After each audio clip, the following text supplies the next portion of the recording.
নমস্কার আমার প্রিয় পরিবার, কেমন আছেন সবাই? আশা রাখি সবাই ভালো আছেন, সুস্থ আছেন, আর আমিও আছি ভালোই।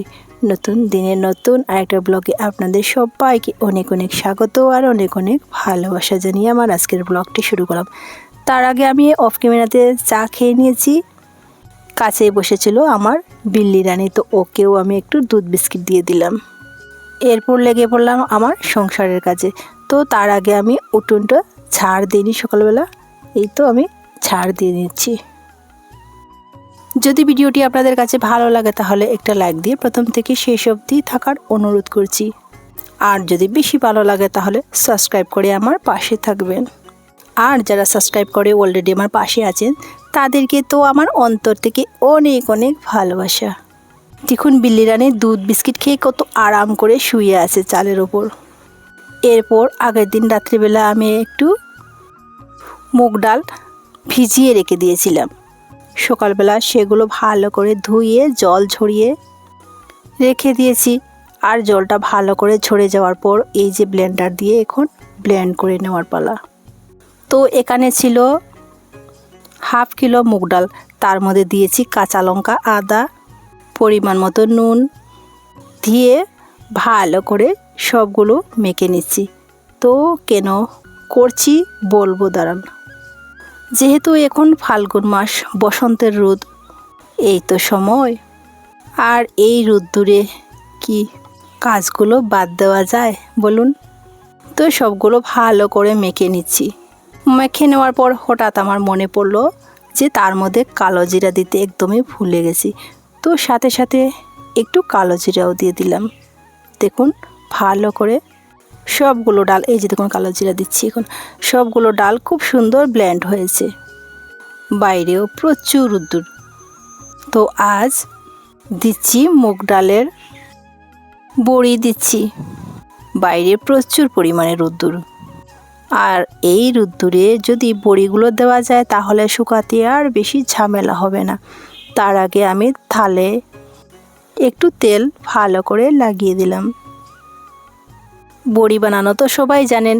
তো যেহেতু আমার একটা লাইফস্টাইল ব্লগ, তাই আমি আজ কী করলাম না করলাম সেটাই শেয়ার করছি। যেহেতু এটা হচ্ছে আজকেরই ব্লগ, আজই দিয়েছি জানেন। আর এই যে খাওয়া দাওয়ার পর ভয়েস দিচ্ছি, সত্যি সব বড়িগুলো না বেশ ভালো করে শুকিয়েছে, তবে আর কোনো ঝামেলা হবে না। রাত্রিবেলা যখন সবগুলো মুগ ডাল ভিজিয়েছি আর সকালবেলা ঘুম থেকে উঠে যখন ওয়েদারটা দেখলাম তখন মনটা এত খারাপ হয়েছে যে এত সব মুগ ডাল আমার কি সর্বনাশ হয়ে যাবে, তাহলে কি আর রোদ দেবে না? না, ধীরে ধীরে দেখলাম যে ঠাকুরের অশেষ কৃপায় ওয়েদার চেঞ্জ হয়ে ভালোই রোদ উঠেছে। ওই যে বললাম না, আমাদের ওইদিকে কখন যে কীভাবে ওয়েদার চেঞ্জ হয় সেটা বলা একদম মুশকিল। সেই যে দিনের বেলা ছিল প্রচুর রোদ্দুর, আর এই যে এখন ভয়েস দিচ্ছি না, এখন কিন্তু আবার আকাশটা মেঘাচ্ছন্ন, আর এখন আবার গরমও লাগছে। মনে হয় রাত্রিবেলা বৃষ্টি হবে। যদি বৃষ্টি হয় তাহলে তো আমার হয়তো শুকোবে না। যদি কাল বৃষ্টি দেয় তাহলে তো আর শুকোবেই না, অর্ধেক শুকিয়েছে। আমি যে ভয়েস দিচ্ছি হয়তো বৃষ্টি ডাকছে, আপনারা শুনতে পাচ্ছেন কি না জানি না। তবে এখানে শেষ নয়, তার সাথে আমি কিছু ঘরের মশলাপাতি ফুরিয়ে গেছিলো সেগুলো আমি ধুয়ে দিচ্ছি। এখানে আছে জিরে, সর্ষে আছে ফোড়নের জন্য কালো জিরে আর মেথি, এরই সাথে আছে লঙ্কা। আর কি জানেন, যখন লঙ্কাটা ফুরিয়ে যায় তখন না ভীষণ ভয় লাগে সেগুলো ধুতে। না ধুয়ে তো আর খাওয়া যাবে না, কেননা যতই লঙ্কা ভালো হোক না কেন তার মধ্যে অনেক ময়লা মাটি থাকে। আর এই যে দেখুন কালো জিরে আর মেথি, তো সবগুলো ভালো করে ধুয়ে শুকিয়ে নিলে তো কয়টা দিনের জন্য রান্নাঘরের জন্য নিশ্চিন্ত। এই যে দেখুন আমি সব, এই যে দেখুন শস্যের নিচে না প্রচুর কাঁকড় ছিল, তেমনি ছিল জিরের মধ্যেও কাঁকড়। সবগুলো মশলা শুকিয়ে গেলে কিছু রেখে দেবো গোটা ফোড়নের জন্য, আর কিছু ব্লেন্ড করে নেব। এই যে দেখুন আমি ভয়েস দিচ্ছি, বৃষ্টি কিন্তু ডাকছে। আর এই ভিডিওটা সত্যি আজকেরই ভিডিও, সকালবেলা করেছি আর এখন ভয়েস ওভার দিচ্ছি। জানি না আপনারা বৃষ্টির ডাক শুনতে পাচ্ছেন কি না। তো এই যে দেখুন সবগুলো আমি ধুয়ে এনে রুদ্রুতে দিয়ে দিলাম শুকনোর জন্য। ভালোই হয়েছে। ইচ্ছে ছিল মুসুর ডাল দিয়ে আজ বড়ি দেওয়ার, কিন্তু ভগবানের অশেষ কৃপায় আমি আজ শুধু মুগ ডাল দিয়ে বড়ি দিয়েছি। যদি আজ মুসুর ডাল দিয়ে বড়ি দিতাম তাহলে হয়তো আমার সবগুলো সর্বনাশ হয়ে অনেক বড় বিপদে পড়তাম। আর যদি বড়ি একবারে শুকিয়ে না যায় তাহলে কিন্তু বড়ি খেতে ভালো লাগে না, গন্ধ হয়ে যায়। এই যে দেখুন বাইরের ওয়েদারটা কত ক্লিন স্কাই, বৃষ্টির কোনো ভাবই নেই। এরপর তো চলে গেলাম রান্নাঘরে। এক পাশে ভাত বসিয়ে দিয়েছি আর অপর পাশে বসিয়ে দিলাম তরকারি। কী রান্না করছি আজ চলুন বলেই দিই। আজ রান্না করেছি কবুতরের মাংস। বড়বাবুর না বিপিটা একদম লো হয়ে গেছে, তো যেহেতু কয়েকটা দিন আগে ওনার খুবই জ্বর সর্দি কাশি ছিল, যার দরুন ভাত খাওয়া ঠিকঠাক মতো হয়নি, তো ডক্টর বলেছে বিপি একদমই লো। তার জন্য কবুতরের মাংস, আর কবুতরের মাংস লো প্রেশার যারা তাদের জন্য খুবই উপকারী। এখানে ছোট কবুতর ছিল জানেন, তাই অল্প স্বল্প হয়েছে। তবে আমি শুধু বড়বাবুকে এখান থেকে দেব না, সবাইকে তো দেবই। তো সব মশলাপাতি দিয়ে ভালো করে কষিয়ে উপর থেকে দিয়ে দিলাম আদা রসুনের পেস্ট। তো সবগুলো দিয়ে আবারও কষিয়ে নিলাম।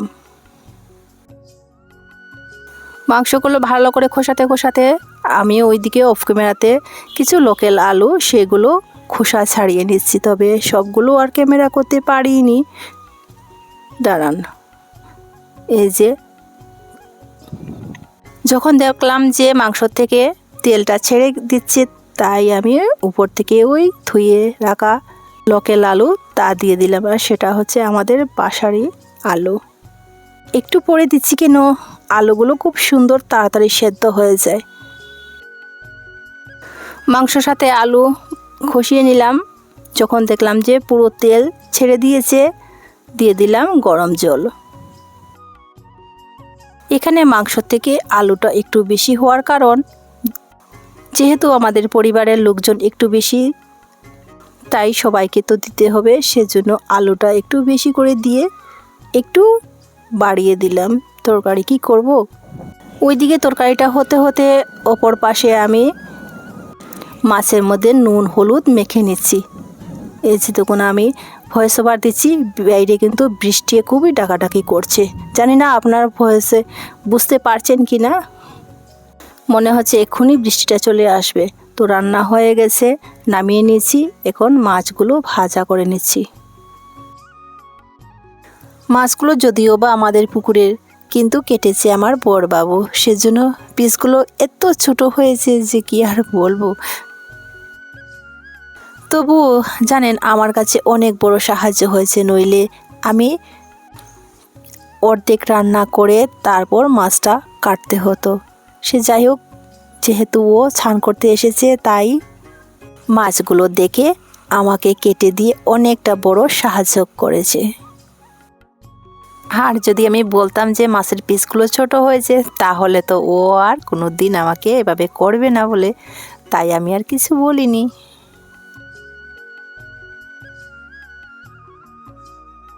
মাছ ভাজা হয়ে যাওয়ার পর কিছু মাছ রেখে দিয়েছি ভাজা খাওয়ার জন্য, কেননা আমাদের ঘরে সবাই মাছ ভাজা গরম ভাত কাঁচা লঙ্কা দিয়ে খেতে সবাই খুবই পছন্দ করে।